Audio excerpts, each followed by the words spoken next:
So you ready? Well, thank you very much, and Happy New Year, everyone. Yeah, my name is Mark Allen. I'm the project manager for the Awen Institute. Just so you know where we're hosted before I get going, the project is actually based within the Centre for Innovative Ageing, which is part of the new Health and Life Science faculty. We're going to be based in Talbot, but we're obviously currently based on breakfast bars and lounges and dining rooms and bedrooms, and that's around South Wales. But as I know you're all familiar with, but soon, yeah, once we're allowed back on campus and once our facility is finished, we'll be moving back to Talbot on Singleton campus. Why is that not working? Oh, there we go.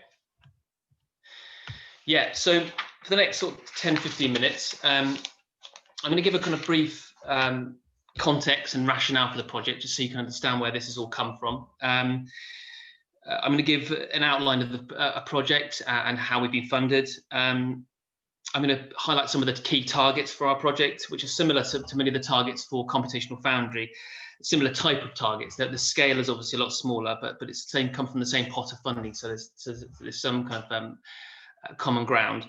I'll touch upon the Awen Institute team, although obviously this is just a starting point, because it's very much a collaborative project. We're working across the university, across South Wales. So this is why it's a really good opportunity to promote what we're doing. And then I'll touch upon at the end some key opportunities for collaboration. So first things first, many of you will be aware of that we have an aging population, but I think it's still worth just highlighting the numbers involved, just so people, it brings it to the fore. And it's also important in terms of the context of this project and the rationale that we presented to WEFO. So in 2015, this is what the world looked like in terms of the global population and the people aged over 50. But this is what the projection is in 2050. So as you can see, I don't know whether you can see, it's quite small, but the darker colours represent when the country has gone over 30% of the population represented by people aged over 60. And Wales is an incredibly good example of this, because we're anticipated to have over 1 million people aged over 60 by 2030, which will represent over a third of the population. Another sort of stat here, which just shows that the numbers increasing across the world. And this isn't just a UK, European thing, this is across the world. So this context, the aging population, aging societies that we have, represents a demand. And there's a growing body of literature recognizing the positive economic and business potential that this represents and that can be gained from population aging. This has been called the silver market, golden economy, longevity dividend, many different ways of sort of describing the potential that this represents. And the spending power is significant. The grey pound, as it's been called, has now accounts for 320 billion of annual UK household spending, and over 50s hold over 75% of the nation's wealth. So this is very clearly a good business opportunity and very clear case for demand. So what about, and the other thing I was going to say, as well as spending power, it also represents challenges and opportunities for an increasing workforce, and increasingly, and the pandemic has brought this to the fore. We need to facilitate working in later life, whether that be in the office or from a home environment, increasingly. So in terms of supply, what does the supply look like? We've got the demand. Well, there are examples, for example, the cosmetics industry, which targets, arguably anti-aging. You have things like assistive living technologies, which are obviously directly aimed at addressing some of the issues associated to aging, not exclusively because of aging, but associated to aging. And then you also have sort of flexible working practices that help to support people as each of us as we get older and work in different workplaces. However, although there are examples around in terms of meeting this demand, Companies often do not have specific programs to attract and keep older consumers. Most companies design for and advertise to the young. Advertisers have been slow or struggle to target consumers effectively. And I've given you a number, I won't read them all out, but a long list of different sectors and how they are, this is well evidenced, how they are inadequately meeting the needs and aspirations of an aging society. And this has all gone into our business plan to WEFOs, evidencing the unmet demand and unmet need. The interesting thing in terms of business and supply and demand is why this is happening. Is this a case of market failure because for some reason the normal laws of supply and demand aren't working, or is it just simply a case of failure to market in the first place because this demographic isn't recognised or as an opportunity and isn't valued as an opportunity? I mean, this is an equality issue in terms of ageism, arguably, but also at its core, it's also a business opportunity that is being missed. So this has all gone into our business plan, evidencing how there's a gap. There is examples in the past of how this gap has attempted to be bridged. For example, Ford came up with this suit, this older person's suit that you wear. And as they describe here, it was used so that younger ergonomists and designers can sort of try to feel what it's like to be an older person. But this is extremely short-sighted, I would say, and limited, because obviously it's not, old age is not just it does not represented simply by lack of mobility. And the other thing, crucially, is why aren't we involving older people themselves? The idea that we have to get people dressed up in suits rather than actually involving older designers and ergonomists. I can never going to say this, ergonomists, or just involve older participants. So it's a strange scenario when this is upheld as good practice, when the use and involvement of older people and aging populations seems like the most obvious thing to do, which is what happens in other industries. So that's one piece of the puzzle in terms of our project. The other area is the creative industries. Now, this has been defined as a priority sector for the Welsh Government. Just to sort of say, the creative industries it's extremely broad. It's advertising, architecture, arts, craft, design. I've listed a whole load here, but it's extremely broad. But it's a significant sector, and it's a significant sector for Wales as well. They represent 92 billion for the UK economy annually, supporting £3 million worth of jobs. And this is expanding, and it's a significant growth in Wales and a significant priority area for the Welsh Government.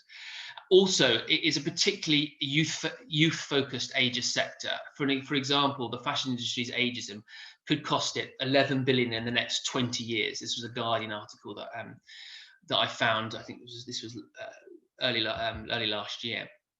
And there's huge amounts of evidence that this is the case across the board, that this gap isn't being filled. So this is the context for our project, the Awen Institute. Sip of tea. So the Awen Institute is a £3.8 million research project, which is approximately £2.59 million worth of grants. The rest is match funding, developed by Swansea University in partnership with the University of South Wales and University of Wales Trinity St David. It's part funded by the European Regional ERDF, the same as Computational Foundry, through the Welsh Government, and it's bringing together researchers with older people and the creative industries to co-produce products, services and environments for an ageing population through research and development. And this is the key here: co-producing, keeping older people at the centre of what we're doing and involving them in all aspects of the research development process. Each time I click the button, it takes a very long time to respond for some reason.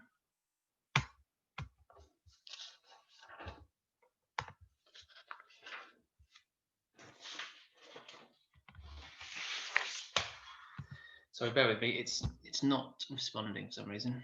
Oh, there we go.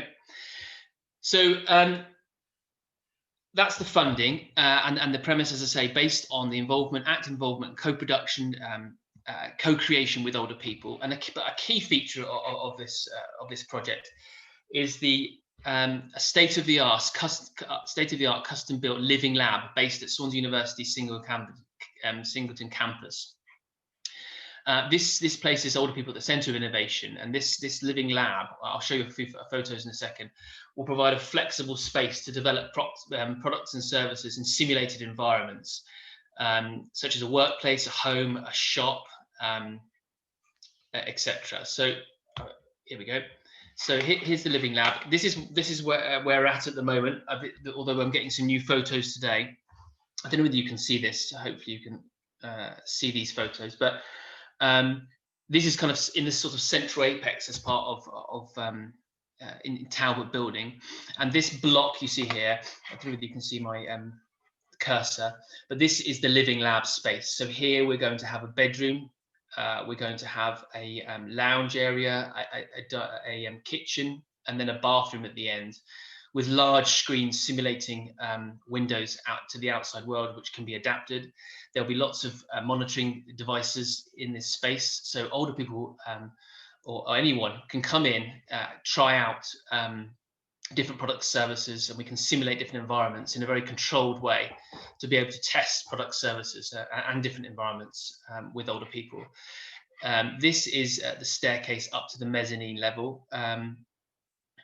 And this is a kind of a map. Well, this is the plan, sorry, of the ground floor. So as I say, that's the bedroom, and then then you've got the lounge here, the kitchen here, and the bathroom here, and then also I think I've given an example here just of a potential project with one of my colleagues, Dr. Martin Hyde, where we're looking to develop products to support older workers to work from home. And there's increasingly, funding coming out about this, especially with the context of COVID. So timing-wise, it's really good timing.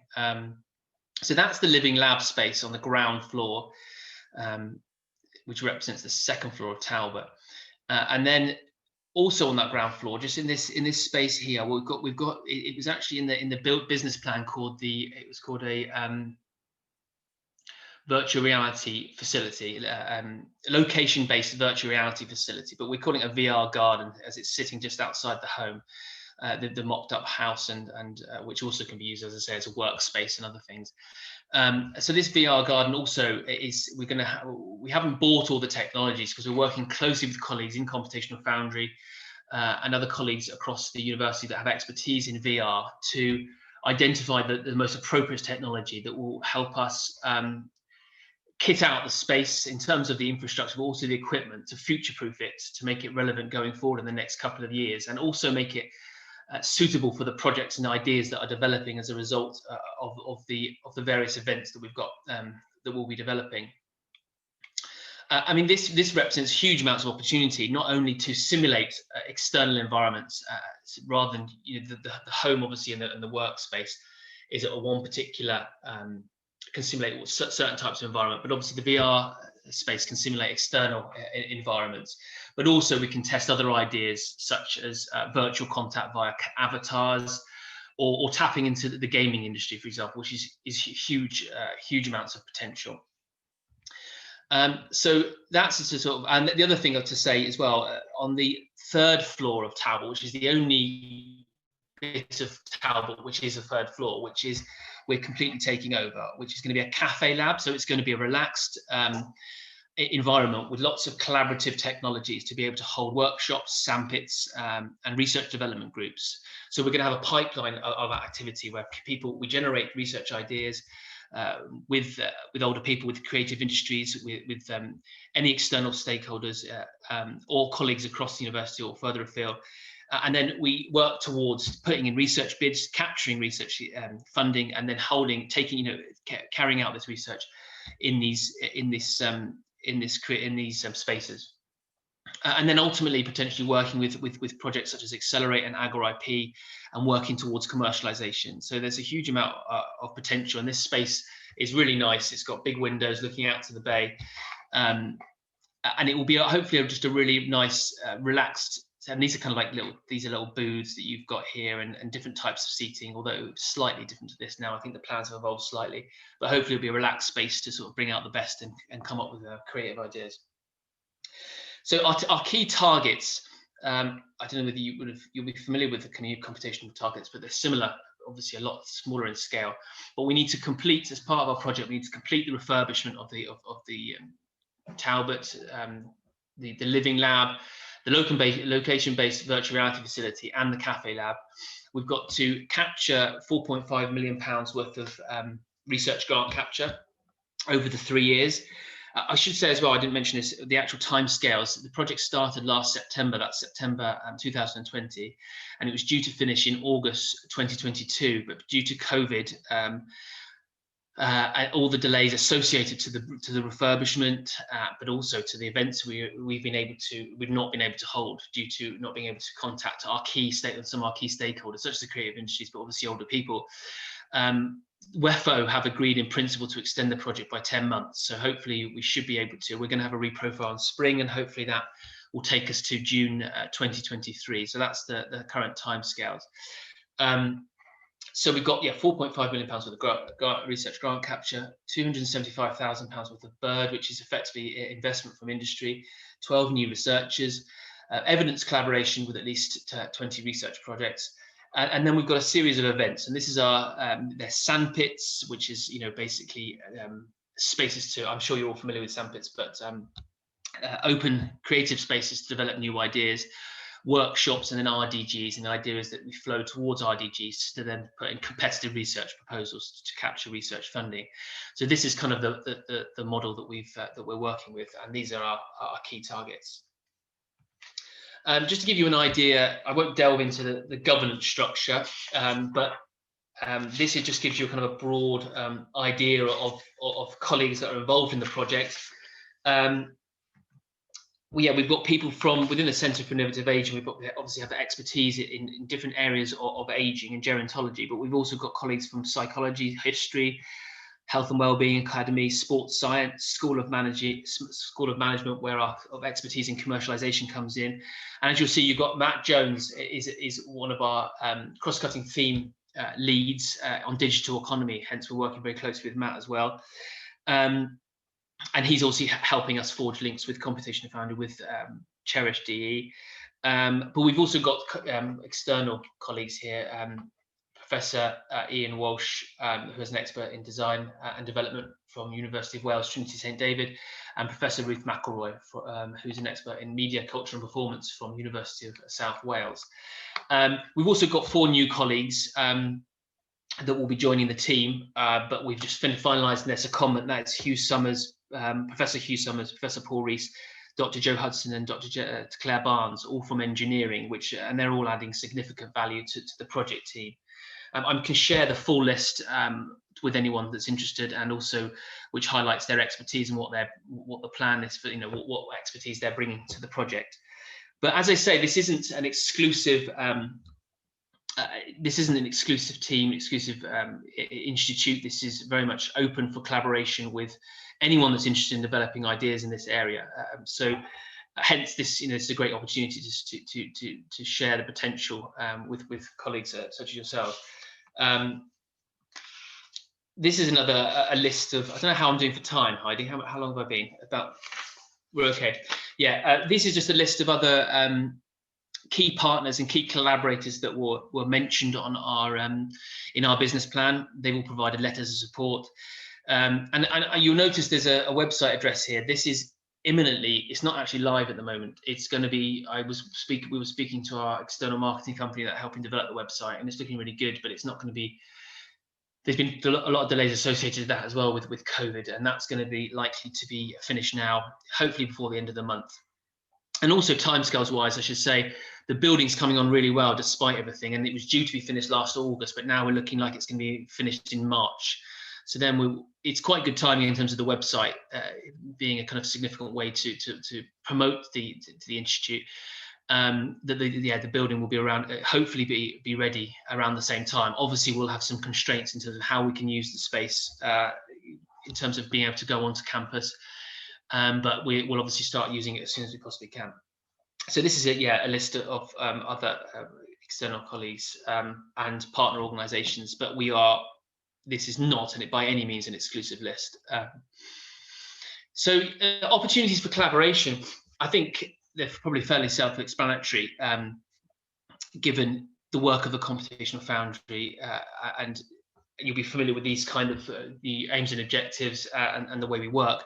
But we have as you see a research team with multidisciplinary expertise. If you collaborate with us, you'll be able to have access to the new state-of-the-art facility that will hopefully, as I say, coming online in March. We have a extensive database of our older members of the public that we can access, and we work very closely with our other projects in the Centre for Innovative Ageing, with CADA, Centre for Ageing and Dementia Research, Enrich Cymru, which is all about care homes, and ABC, the Active Building Centre, which has an ageing component. And we're actually in the process of joining our database. So we're all basically working together to expand our database with anyone that's interested in ageing research. So we can, whenever we're promoting our respective projects, we're also feeding into that one sort of central database of people that and companies that are interested in carrying out research with us to do with ageing.